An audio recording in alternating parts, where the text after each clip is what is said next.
नमस्कार विद्यार्थी मित्रांनो, मी अजय कतारे आणि ARBK मॅथ अकॅडमी मध्ये आपले सर्वांचे स्वागत आहे। या लेक्चर मध्ये आपण बघणार आहोत क्वेश्चन 2 प्रॅक्टिस सेट मधला जो क्वेश्चन 2 आहे त्यातला एक्झाम्पल 6 ते कसं सॉल्व्ह करायचं ते बघून घेऊया प्रॉपरली। याला आता फर्स्टली हे एकदम खतरनाक एक्झाम्पल आहे म्हणून घाबरायचं नाही, प्रॉपर लिहून घ्या, नंतर बघू स्टेप बाय स्टेप। चला पहिले प्रॉपर फर्स्ट लिहून घेऊ। काय 1/3 x plus y equal to 10/3। आता हे आहे तर बघा, याला सिंपल लिनियर इक्वेशन जे आहे आपलं इंटू व्हेरिएबल ते करायचं। जर कधी आपण दोन्ही साइडला इकडं पण आणि इकडं या पूर्ण इक्वेशनला 3 ने मल्टिप्लाय केलं तर काय होईल, हे जे 10 हे 3 कटून जाईल, हे 3 कटून जाईल, म्हणजे इथं येईल 3 असं सिंपल येऊन जाईल। सो लिहू आपण, करू त्याला, लिहा मल्टिप्लाय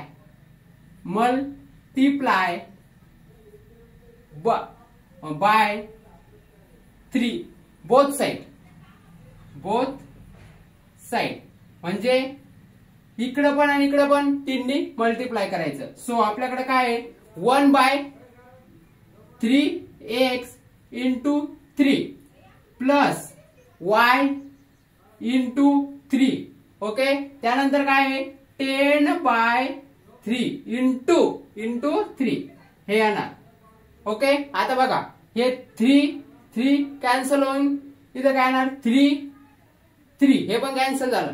आता कसं येईल सिंपल बघा, x इथं काय राहिला 3 कॅन्सल झाला, राहिला x प्लस इथं किती आला y इंटू 3, इथं किती आला 3y इक्वल टू हा 3 कॅन्सल झाला, किती राहिला 10 आलं। सिंपल याला इक्वेशन 1 असं नाव देऊ। ओके, इथपर्यंत आलं लक्षात। नंतर काय आहे आपलं 2x plus 1/4y equal to 11/4। आता इथं पण बघा, इथं काय करायचंय 4 ने जर मल्टिप्लाय केलं, इकडं 4 ने इकडं 4 ने, तर आपलं simple linear equation in 2 variable येतं। सो लिहू आपण, इथं लिहू multiply by 4 both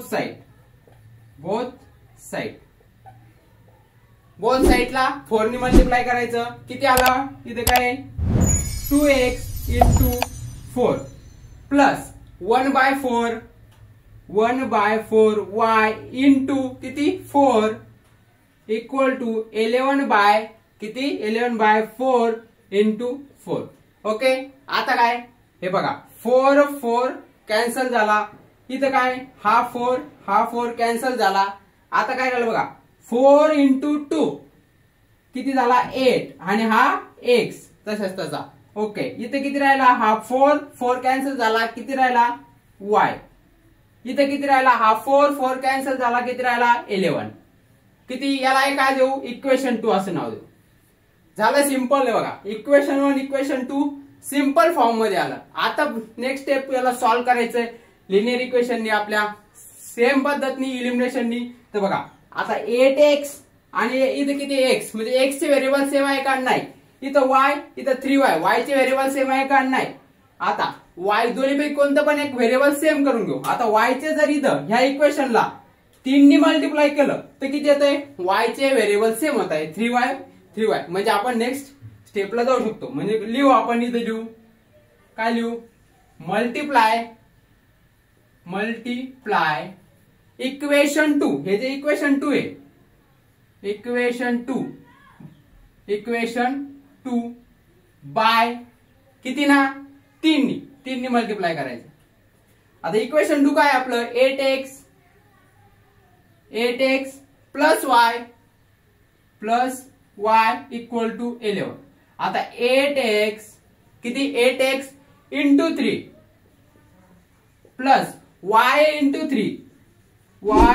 3 equal to 11 into 3 किती येणार 8 3 24x प्लस किती येणार 3y, नंतर किती येणार 11 इंटू 3 33। ओके, हे भेटलं आपल्याला इक्वेशन 3। नाव आता ऍड किंवा सबट्रॅक्ट, कोएफिशियंट सेम झाले, नंतर काय करायचं ऍड किंवा सबट्रॅक्ट.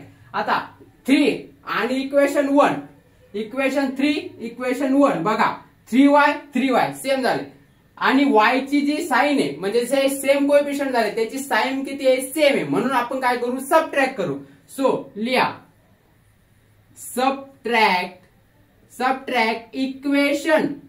इक्वेशन 1 जे आहे ना ते सबट्रॅक्ट करा फ्रॉम काय दोन इक्वेशन 3 कोणते आपलं हे, तर म्हणजे इक्वेशन 3 काय आपलं 24x plus 3y equal to किती 33, हे इक्वेशन 3. याच्यामधून सबट्रॅक्ट काय करायचं आपल्याला इक्वेशन 1 काय आपलं हे इक्वेशन 1 x